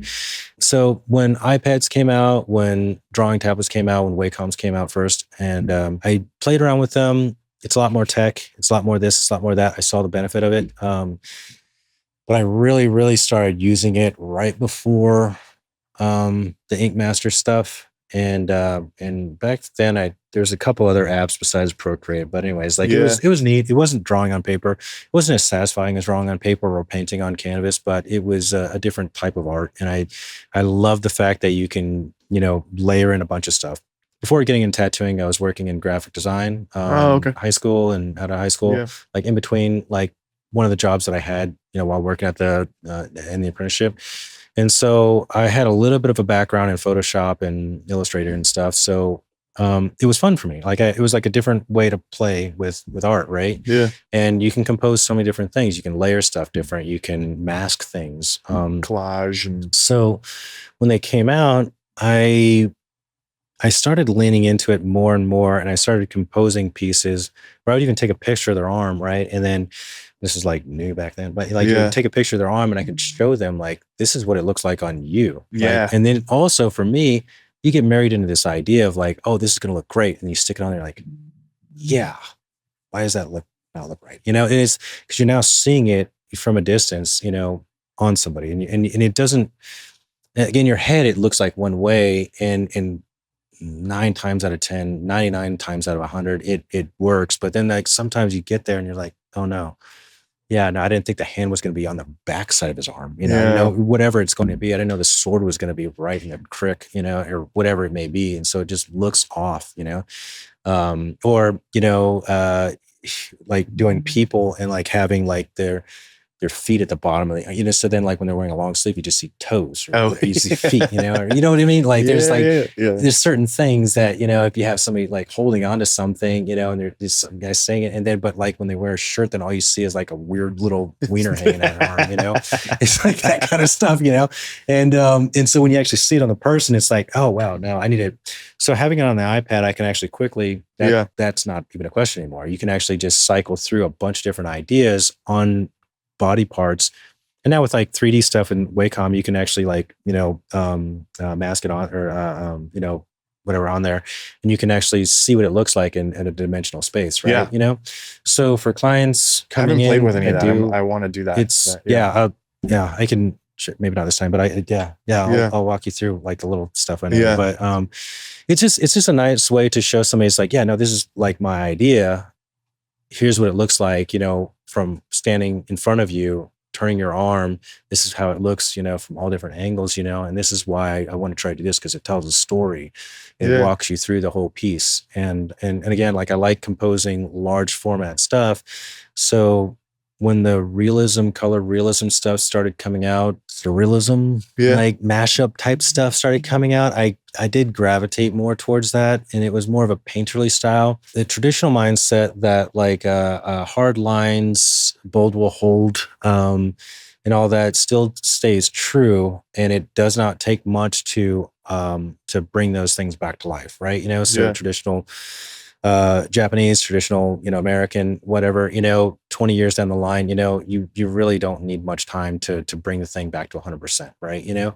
Realism takes a little bit more, and because when you're doing realism, you're layering so many different colors together that the subtle little differences between the two don't really shine years from, down the line. So the way to, in my opinion, approaching realism with the idea of bold will hold is high contrast, right? So bold will hold, well, it's contrasting against the skin. So there's like a harsh black against like skin tone. So that's the biggest contrast you're ever going to get. The second would be color contrast. So you have contrast in life, right? So you have black and white contrast, you have color contrast, so you have orange and purple contrast, right? Orange next to yellow does not contrast, right? Orange next to purple looks different. And so you see the immediate difference next to that. So if you have a purple object, Thanos or something like that, and you have like a orangey, fiery background, what pops out, right? Or even if you have like a subtle little light shade on his cheek, of that orange, that glow from the background, it's going to push those purples forward more, and it's going to create that bold will hold kind of thing. And so it's like building up things with that intention. And with skin tone, we see the same, like in painting, like there's like subtle, like muted green tones in warm colors, right? And it allows warm colors to thrive.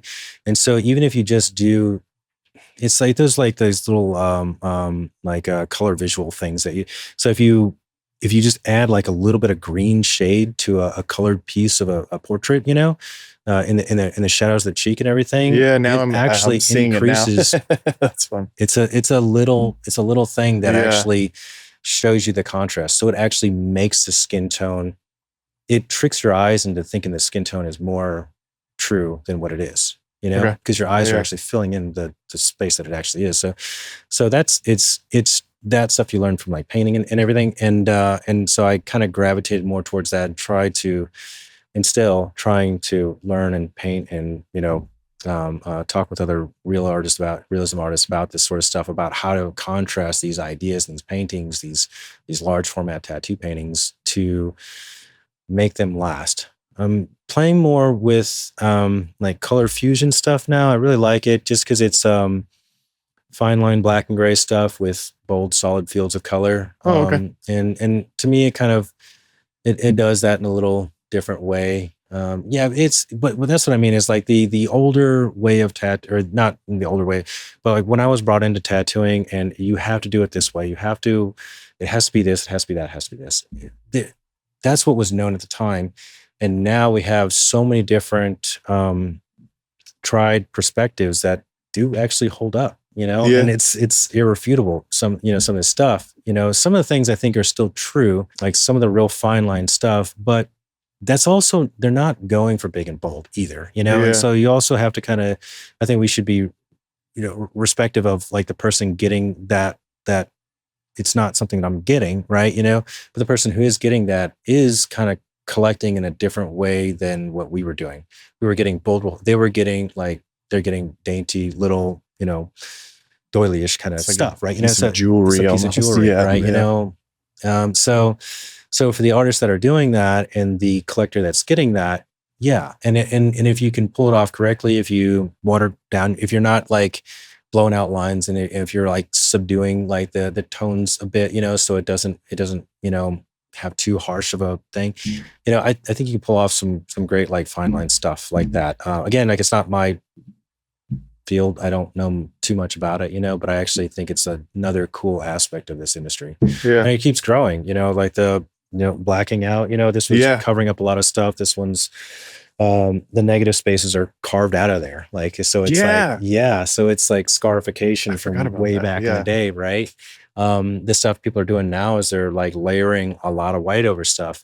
And, for the most part, like some of them are, filtering and photoshopping like the results, but I do feel like there are some honest tattooers out there that are doing massive color pieces over blacked out arms and stuff. Dude, I just saw Bill Canales did a white dragon on Dave Koenig's. Yes. Oh my god, I keep meaning to reach out to so Dave. Cool. It looks beautiful. I'm like, that's so rad, and I was watching the video of him doing it, and he's doing it essentially like a pointillism aspect, so he's just like I don't know if that was maybe just that specific area he was trying to add texture to, but I need to look more into it. Yeah. Yeah. The thing about it is like, there's ink particles that settle in your skin, right? So there's like different sizes of ink particles, and you're just adding more ink particles to it. Yeah. Over time, your body, through trauma and stuff, through heat and sun exposure, your body breaks apart these particles and it just consumes it, right? And how tattoos fade, it's just your body cleaning up cancer and everything else, that could be in your body, and it's a foreign matter. So it's cleaning it up. That's what it's supposed to be doing. So by you introducing more, you're just layering tones on top of it, or color on top of it, and why not, right? Back in the day, that was shunned upon. That won't hold. And it's like, it's not meant to hold that way. It's not intended for this purpose that you're talking about. It's a different form of art. It's cool. So it's I would like to see that in person. I want to see it in person. I want to see it in person. I've seen some color ones out there. They're pretty impressive too, and it looks as what you would think it would be. It looks like a color tattoo over black tattoo, but I mean, otherwise it's a blacked out sleeve, like I don't know anybody that did this. This was in 2004, I think, when I did that. Yeah. And I don't know anybody that did that. I think you're the first person I've ever seen with it. Back then I didn't know much about scarification either, I Hayworth, I met, went over to his house, and my friend John, Gomes, that was into it. And so like we just kind of cut it out with a scalpel. Get the fuck out. It's some piercing shop. It gives me the chills. Yeah. I don't. You definitely I have one of my guys. He wants to do. He's like, I think I want to do more blackout work.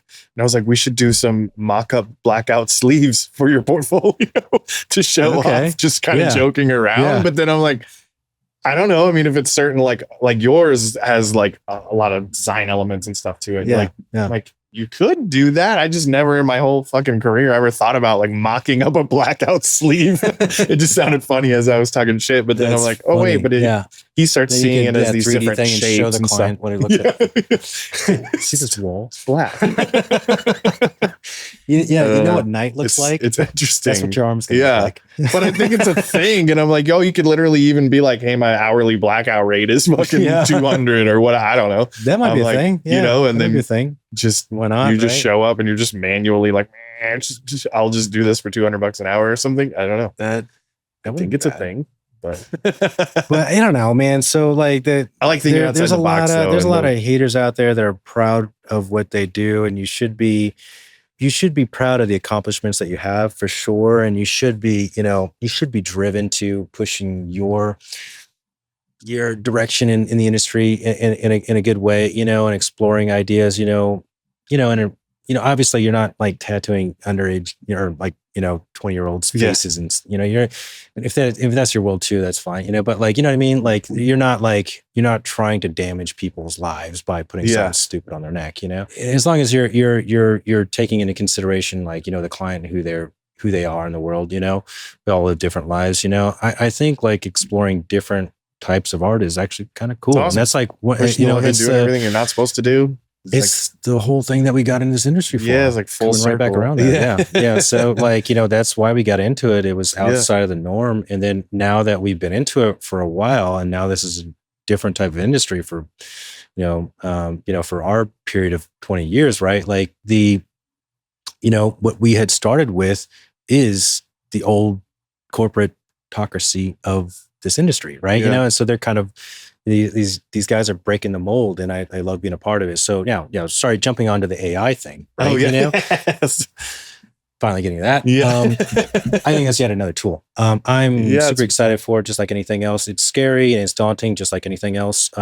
When tanning beds first came out, they said they give you cancer and you got to be aware of them. You don't want to sit in them. There's all types of scares for new tech that are going to come out, and they're scary because we don't know the result, and you won't. And you will definitely not know how this is going to pan out. We don't know how the when the internet came out, again, like I'm that old, like when that came around, we didn't know how that was going to be utilized. We didn't know how social media was going to be utilized. We didn't know how candid interactions like this were going to be utilized. We talked about that last night. Before, this was like a production where it was curated and you couldn't talk about certain things. So if I had a particular view about Blackout Arms or something like that, it's like, well, we got a Blackout Arms sponsor. You can't fucking talk about that, right? So like that sort of stuff. Like I love this freedom, this libertarian world that we're in. It's express yourself and be out there and reach people, with similar mindset. And so like the AI thing, I think, is yet another tool, and I think it can definitely be used irresponsibly. I think that we're going to get a lot more extended warranty calls. I think we're going to get a lot more invasive telemarketing type stuff. I think we're going to get a lot more accurate product placement in our feeds and everything. I think that's definitely going to be a part of life. What do you think tattooers are going to be using it for? The tattooers? Yeah, like how to. So what I use it for is I definitely use it to help compose ideas, and to this dragon I was working on yesterday, she had given me an example of what she kind of liked, Pinterest something or another, and I was able to spitball a half dozen ideas at her. So this one looks like stone. This one's kind of, this one's kind of that. This is more of a traditional. Are you using Midjourney? I'm using Midjourney and Leonardo. I haven't used a couple other ones. Yeah. Leonardo's awesome. So they both have their strengths and weaknesses. I'm pretty versed in Midjourney. My friend like learning your prompting and everything, and how to like communicate with but there's also like your ratios. You can dictate the ratios on there. You like can ratios, meaning like like your like 1:2, 5:7. I'm sorry. Yeah, you can change those sort of things. You can change the weight of the seating on there. You can actually blend two pictures together. So you can have a picture. You can upload images, and then you can have a picture of your puppy or something like that. And then say I would like a whatever. That's true. I fucked around with it back in the day. I did like a black line work flash sheet, just like a traditional kind of thing, and then I uploaded it, and it fucking colored it, and I was like blown away in the middle of the night, like looking around, like what the fuck is going on? I think it's a cool ass fucking tool, and I think that everybody, I personally just think everybody should play with it and just see what they can come up with it, even if they're against it or whatever. I don't know. It's toothless, I mean, there's some nefarious things you can do with it, but just like anything else, if you're lazy, you're gonna still be lazy with AI. If you're not, and you want to, like you said, I'm gonna throw out 50 designs here. I'm gonna pick fucking little elements of each one. And then I'm gonna work with AI to find those, and then all of a sudden I might get more of a fine-tuned, and then I'm gonna fucking illustrate over the top of that and with it or whatever. I don't know. Tomorrow's piece that I'm working on, it's a 2-day penumbra, the breath of life kind of thing. And so the idea is a girl, with wind and fire sort of thing. And so I did a Baroque mock-up of a girl, a nude dancing in fire, right? And so I use Midjourney a lot to compose a lot of different variations from there. Probably spent maybe a day on that there. And then with Leonardo, I maybe even spent another couple days on there. At the time, I was still, this is a while back when I was composing it, but I was able to, send this guy 4 completely different versions of the idea in high detail and tattoo ready, I mean, so great. So what I did, you still need to be able to execute the tattoo. I composed, this isn't just I think that's where it leads fantastic to, right? Fucking tattooer. Yeah, and even like it's composition, positioning, the ideas behind it, what to actually. So like in imagery, in contrasting again, one of the things is imagery contrast. I don't know if we talked about this before, but like if you have a bunny and a kitty cat next to each other, they don't contrast. There's you have nothing too fluffy there. soft. There's too fluffy soft. That's what you think, right? But if you have a bunny rabbit and a hammer, like automatically it invokes an emotion. That's true. Yeah. It's like, why would that invoke an emotion? It's just 2 objects, right? You have a hammer and a screwdriver, no emotion, right? Screwdriver and a kitty cat. It's like, what are you fucking doing? It's psycho, right? But it's us artists also like using imagery to play on each other to help tell the story of what the client wants to convey, right? So that's our duty, and also to do a solid job and having the technical ability to compose or to actually complete the tattoo. So AI is yet another tool, and again, like with his, I was having fun with it, and I felt like I was going to use it for a lot of other things too. Phoenix designs and stuff, So if he didn't like 1 or 2 or whatever, then I could use those for other projects, But yeah, I spent maybe like 3 days on it, on his, the 2 on Midjourney, or the one on Midjourney and the 2 on Leonardo. And then once I had a clump of images, almost 1,000 images, then I started in Procreate, I started like mashing parts and pieces together that I liked. And then I went in, I have a Adobe Image account too. Oh, okay. And so, which they generate photos. They generate, there's AI, you can check that off if you wanted to, but there's a lot of like photographers, that and it does, pay photographers, so like you can put photos on there, and then as people use them, you get, credit from it, so like that's just a way to promote, or a way to help, spread it and everything. And yeah, I've done Pinterest tattoos in the past too, but like I felt like the subscribing to like a Shutterstock or to the Adobe. I like the Adobe platform more. I think there's different stuff, but I do like the idea of like but also paying like the talent that took that photograph. I love photography. I'm into it. More into like scenic photography and astro stuff. But actual like portrait photography is a talent, and actually being able to compose your model is a talent. So I do like supporting those people too. I've hired plenty of photographers in the past, for personal stuff. And I do like the idea of that. So I've done Pinterest. I've done taken free images off the internet, but I also like try to support as much as I can too. That's cool. But for that, there's people that have taken pictures of fire in different aspects, and so like I use a lot of that, or I use a lot of these other elements, or pocket watches, or whatever. Like there's so much, and there's so much out there, and it's a small subscription that it's part of your business, so it's a write-off at the end of the day, But so I took the AI design, mashed up, I don't know. For each one, I gave him 3 different options on it, and each one I think I had about 5 different images overlaid on each other or more. And I just like, this arm's better, this composer's, this whatever, But since it's changing little things, I had to kind of change some of the highlights to match with how the rest of the pieces, lit. How are you mapping all that shit out, like, and stenciling it? Going from your completed image, like. I haven't really actually worked with too many like color realistic or any people. Okay. So it's like, I just, so old school way is like hand stenciling, right? And plotting out each like gradient. And then the newer way in is the difference tool in Procreate. So you basically duplicate a layer. That layer you turn black and white. Duplicate that layer, and now you have a and then so what you do is you go into the little tab where you make it multiply or whatever, you change that to, I believe it's difference, towards the bottom of it, and it finds the difference of those, so like I believe it's called difference. Yeah. But what it'll do is it'll almost white out the entire thing, and it'll just have like the darker, harder contrasted areas. I think it like negatives the thing, but like then you take the Gaussian blur and you move it up a little bit until you can kind of see somewhat of a faint, detailed portion of the thing, and it's just the contrasted edges of stuff.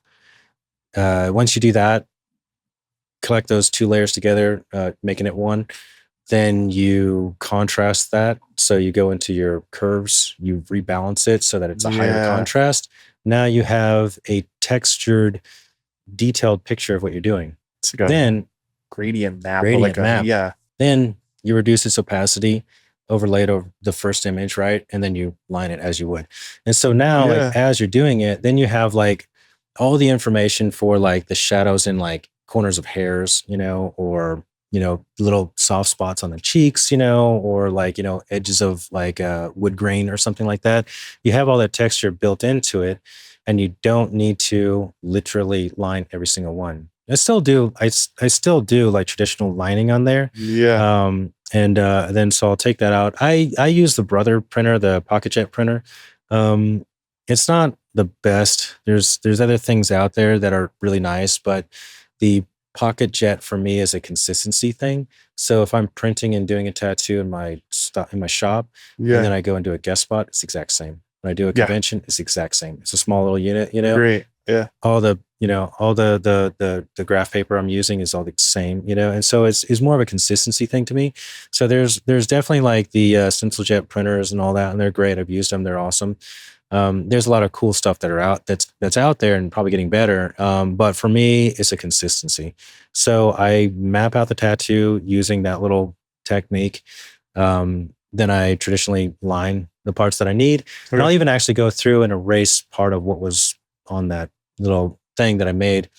But having the iPad right there so you can in front of you and you can actually go, like, what is that? Oh, that's a belly button or whatever, so you can kind of easily go through the thing and not have to decide. Remember, like star, I forget what they're called, but like, just black and white star, black and red star, like, and how many of those you saw, like nautical star, right?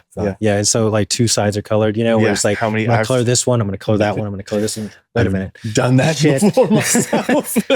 Cool. Yeah. Hey, why don't we just make this one make it stone? Or whatever. There you go. Yeah, exactly. Hey, let's just shade these. Yeah. So like it helps you not make those mistakes in like a realism piece, and otherwise it would just take forever, because then it's like repainting. My brain just doesn't. With starting to finish, you generally work from, you're not rubbing out the stencil. You're a bit more critical about that. Same process as most, I think, people applying stencils. I shave every single time. Yeah. To me, it's exfoliating dead skin cells. It's scraping off oil, grime, whatever else is on there. Yeah. So I clean the skin first, shave it, alcohol. Alcohol is going to feels great. Yeah, right? Nice and dry. It wakes them up, and coffee. Yeah. And by doing that, it really clears the palette. And it's a little bit of a methodical thing too, because then I'm kind of getting a weird way like introduced to the palette that I'm going to work on, the thing I'm going to work on. Okay. So it just familiarizes me with it a little bit more. Yeah, the geography of the canvas. And I definitely like try to shave and clean way out beyond what it is, unless it's a forearm thing and they got hand on. I always leave the patch on the top of their hand. Do you? Oh God, yeah. I never shave that. That's funny. I let them wear that. Bad. I let them wear that glove. I had somebody call me out one time. And I was like, "You're just gonna leave me like a fucking mitt?" Oh, yes. Mitt? And I was like, "All right, bro." All this extra fucking man shaving. well, you got to match the other stuff. Yeah. So and so by that primer, let it kind of dry a little bit. Stick it on there, it stays forever. When I'm doing multiple days back to back, it's working almost in a printer-like fashion. We're kind of like ticking up to a point where there's a hard break. Soft line, hard line stuff, like a soft line faded off. Hard line would be the edge of a sword or something. So I hard line up, to that line, and then the next day I can actually go right next to that a little bit into what I did the day before, but then it's like it's on a very fine That's line. Some people you can get away with that's stuff, and some days you can't. Super fascinating to me today is that these clients are doing back-to-back days, like 3 days. We were taught, I mean, that you can't, you do the outline, like, you come back in 2 weeks and you do the shading and color. Well, you can't even do like, and now it's like 3, or you're not allowed to do pointillism. I was told that you were not allowed to do pointillism because it'll just blow out and you can never use a mag sideways or it'll split the arm open. It's like, okay. Now thinking back, it's like, what the hell were you guys doing? The first fucking chance I had to try it, I did it. And I was like, oh, no, it's not. It's fucking. That's easier, Yeah. That's funny. But yeah, the clients are getting, so you're getting a lot of like, you'll get 2 days at least, like back to back or most one. Yeah. I rarely have a single day appointment. Most of my pieces are either 2 or 3 days. If I can do them back to back, I do. I'm okay with it, but I definitely prefer staggering those 2 days. So my second approach, instead of like the printer thing, because that one, it's like a lot of like tedious filling into a point of stop, completion for the day. The way I prefer is layering. And so the approach that I have with that is it's my outline. I'm roughing in all the dark areas and light areas. And so I'm kind of lining, shaping things, all the things that are going to be extra rich, so like triple black areas here, white highlights here, that kind of stuff, and then I do like a little bit of mid-tone texturing here and there. And then the following appointment, a couple weeks, 2-3 weeks later, is where I almost do the entire tattoo over again. And so I have the tattoo on it, but now I can really, really layer things in. I don't have to worry about abusing the skin too much. I don't have to worry about healing issues. And what it's doing is it's almost like doing your touch-up session prior. So you're getting like the rich blacks, the hard contrast that you get from having those real deep blacks, and you're getting to punch in those highlights twice, And so it really sets it home. And what's your go-to most black oftentimes it's hard to, I'm sorry. And so what's your go-to black right now? Just curious. To interrupt you, but I'm like, I just know Pantera. Yeah. That's like, it seems, I don't know. Like, feels right. Feels right. Revolution's got like a dozen blacks. I don't know why. Like I've tried a couple, but it's hard because then you need to see something like months later. You need something that has been out in the sun to see what it looks like. And triple black is just basically like 3 different dense blacks with a lot of carbon into it. It seems consistent enough. I used to use all fusion. I'm kind of branching out. I still like a lot of fusion colors, like a lot of world famous. So kind of branch out a little bit. Yeah. But so sorry, I guess that's my approach now. The hard contrast thing, the ability to go back and kind of like re-layer in things. I think for me, like it helps me set at home. Aftercare wise, I've tried the second skin stuff. I really got onto the puppy pee pad thing. About that? Yeah, just so Russians that I had met back in the day, they've been doing it forever.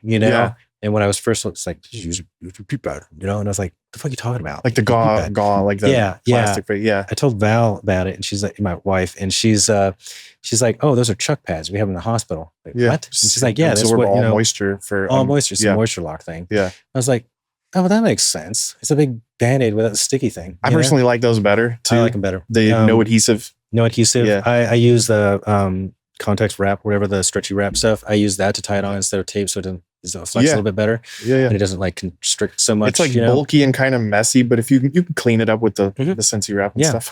But it absorbs so much. If my favorite is, I'll do that when I'm like heavily saturating something. I know I'm abusing the skin. I know I'm pushing it a little bit, and the next day, if my ideal situation is if I can do that and then have them come in the following morning, I'll even come in on a day off, just for that sake. And then I'll do the second skin wrap on there. Oh, okay. After the fluids, like that initial 24-hour fluid is gone. Yeah. And so it's purged everything, and then I can really clean everything again. I just do the intense. It's like it's that green soap. I think it's like green soap concentrate without the alcohol or anything in there. And then you can concentrate or dilute as much as you want. I use that. I clean the hell out of it again. And then I apply that second skin on there.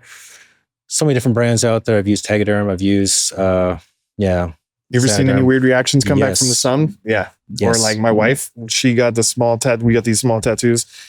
I don't even know, maybe like 6 months ago or whatever. And so they were healed, obviously, but we were in from the sun. Yeah. So we were in California. She got some sun, 2-inch square white area around the tattoo as her tan came in. We're talking 6 months later. Whoa. I don't know. No, I haven't seen that. I've seen that on one of my clients one time, and then I stopped using it because I was like, I don't even know what the fuck this is. I'm not doing this anymore.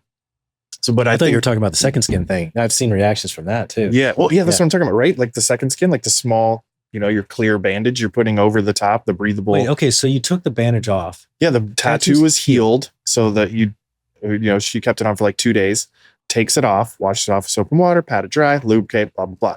6 months later, we're at fucking SeaWorld and I see the white square come up on her skin. I have not seen this. I've seen it on mine, and the lady was tripping. She was like, I went on vacation. This was like months after I tattooed her. And she has this fucking giant white square around her, and she's tan. I'm like, ay. Have you seen anybody burned from it? No. I got a friend whose neck is burned pretty bad from it. You're allergic to the adhesives in there or something. Yeah. I won't name the brand. Yeah. But it's weird. Yeah, it's a very popular one. And the company had switched its manufacturing to a place that wasn't very product controlled. And he has like a rose on his neck with a big square burn around it. Still, years later, 5 years later. Yeah, he's a tattooer. I like the pee pad idea. I just think the pee pad idea is the way to go. And so that's just it. It's like each aftercare has its like pluses and minuses. Like I still think A&D is fine. I still think Aquaphor's fine. I think there's some really great shea butter stuff out there that's great. That's awesome. But everybody's gonna have nobody's gonna and every it's single never 100%, totally right? Too, so like the mango or whatever in this other product. They have some people have reactions to the scent. So like not every product is going to work with everybody. And so you have to kind of, in my opinion, you have to kind of weigh out like how well it's going to survive the healing process. And so if the person is a fireman, policeman, something like that, where they're going to, in the fire, they're going to have carcinogens around them. If they're a policeman, they're going to have like their life, their works, and their tattoo exposed to that. So what is the cost of the balance, right? So do you risk that, like, so if they're going to be going to work next week, I'll go in and I'll create, like, I'll add that barrier. So that kind of helps you in your world, right? Or if they have 8 dogs at home, or whatever it may be. Right. So I don't know. There's a little bit of a there's no one way to skin it. Right. I love how you're obviously talented, and what I love how much thought you put into not only your tattoos, but how it affects the longevity, the customer's experience. And like, that's all something that I think a lot of us all could always step up more, it's like take into consideration. Right? It's like, that's what we want, that's, like we want to be treated as people, we want our ideas to give experience, a fair shake. It's like, wow, want to, it's like, wow, I'm really thinking about getting a pocket watch and rose, and I'm thinking about adding some Celtic knotwork to it. And it's like that, it's like you could still make that cool. Like there's no shame to it.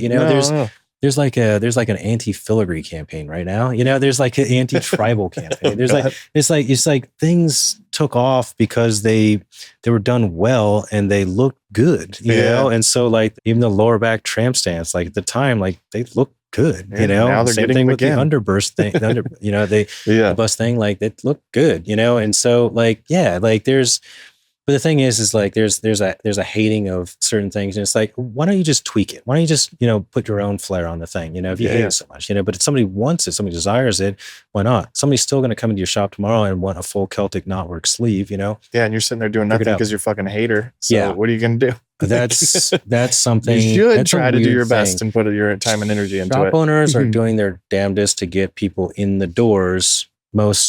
I know there's some bad shop owners out there, but most shop owners are trying to do their damnedest to get people in the doors. And it's so disrespectful to sit there on your hands and say like, oh, that's beneath me. Yeah. It's like, well, you're not doing it. You're busy, and this guy, that's his thing. He wants to do it, and certain things obviously are bad, or like obviously offensive tattoos, or like, your girlfriend's name on your neck when Yeah. you're 18, right? You know, like, you know, little things like that, or tattooing her face on your face, you know, like have you seen that? Yeah.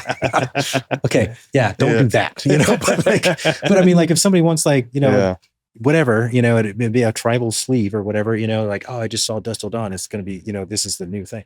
You know, let them, you know, do it and do a bang up job. And why not? Right. You know, like, you know, you're not a slave to, but you have to also respect like the, you know, what that person, you know, likes, you know. And I think like as an artist, like in today's, in any world, like it's up to us to kind of like put a different spin on there and kind of make it cool, make it edgy and bring it back some way, you know. And you see people do it, and it's always impressive when they do. And so I'm humbled when I see that. When I see that sort of thing, it's like, oh man, like to redo a Taz today, you know, to redo a Tasmanian today, or like I did like a you know, a wizard with a globe and stuff, you know. I was, you know, that's awesome. I was a cool throwback kind of thing, you know. It's like, it's fun, you know. Like, you know, how can you take like these old things and kind of make them fun again, you know, in a different way, you know, your own light. So I don't know, the thing that has, even though I had that moment where I was thinking about like the thing that kept me back in tattooing, what drew me in the first place, I left, came back, you know, thought about, you know, the thing that keeps drawing me back to it is there is no ceiling to this.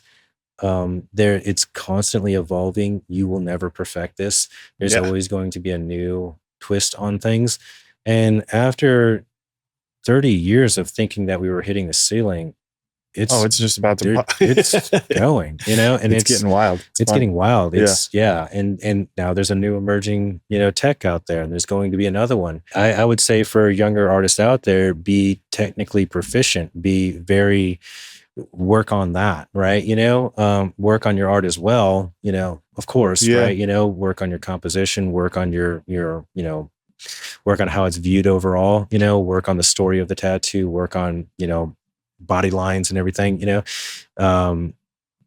walk the viewer through the tattoo. One thing leads to another, that Dave does a great job with that. But yeah, also be a very technical tattooer. I think for me, it's best to be accomplished in multiple different styles. So I really lean into color, but I really do like fine line black and gray stuff too. Yeah.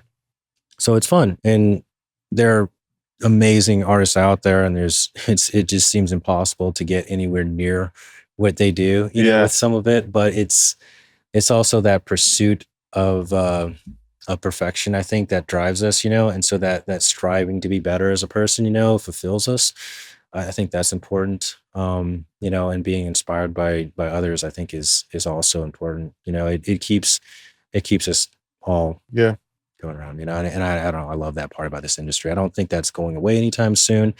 I hope I don't foresee our industry, you know, it's changing constantly, but I don't think it's ever going to go. It can't really go away. It's such a cool subculture that had been around through the dawn of time that, I don't know, like it's a way for us to tell our stories to other tribes. You know, it's a way for us to convey who we are. And at the time that, you know, you and I started, it was a whole different period from where it is now. And you can't expect 20 years from now to be any, you know, to be the exact same as what it is today. Right. You know, it's going to be turned on its head a dozen more times. Right. Gotta keep an open mind. These are the cards that were being played. So play them. You know, play them as best as you can, you know, and dictate the world on your terms. If you want to be a coil artist, if you want to just do stick and poke tattoos, if you want to, you know, do the traditional tori, you know, if you want to do that, like, awesome. Do it. Have fun with it, you know? If you want to, you know, compose a piece like, you know, with, you know, pastels and stuff beforehand, awesome. Do that, you know, like that's your edge. That gets you noticed, right? That gets you seen. That's why people come to you. They appreciate that, you know. And if you're the guy, you know, who's, you know, utilizing AI and iPads, you know, to get your point across to your clients, you know, if that helps you out, do it. You know, don't be ashamed of it. You know, for sure. I think there's a big, there's a lot of like traditionalists that that we learned it this way. There should be no other better way, you know, because that means I have to learn something new, right? You know, so that's not healthy.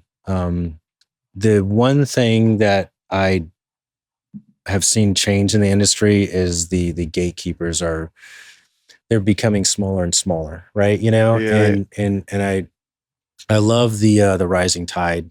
The rising tide raises all ships, sort of thing.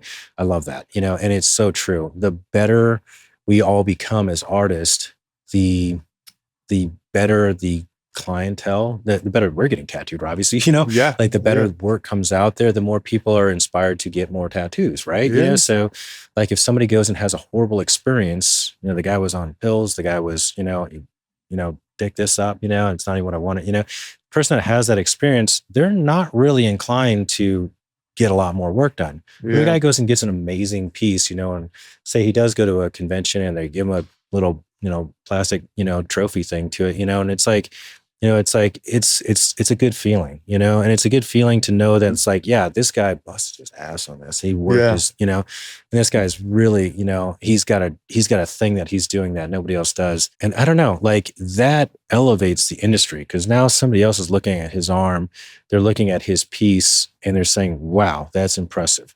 So why don't we just do that with all of us? There's plenty, and the thing is it actually brings more people into the industry. So the TV thing, people hated on that, but I also saw that as a way to reach out to people. People who will never even get tattoos, but at least it familiarizes us to them, right? I feel like it's a huge reason why we're all super busy these days.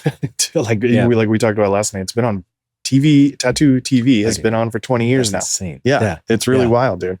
Like, and before, like that kid, he was telling me, he was like, it's just a bunch of, weird characters doing, odd stuff. And I was like, oh, I get that now, but it actually humanizes us. Yeah. It makes us, it brings us into the living room and it's like, no, we're not like the scary, outlaw biker club guy. No, now all your doctors are getting tattooed. I'm like, the list of attorneys that I tattoo, they're all people with money and they're willing to pay for a better experience and better artists. And it's fucking fantastic. Like, why would I not want that? So it's the best. I'm super happy with that.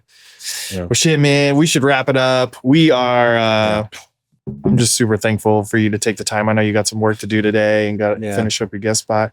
I know we can talk for hours and hours. Yeah, we talked for like 2 hours on the phone last night almost. I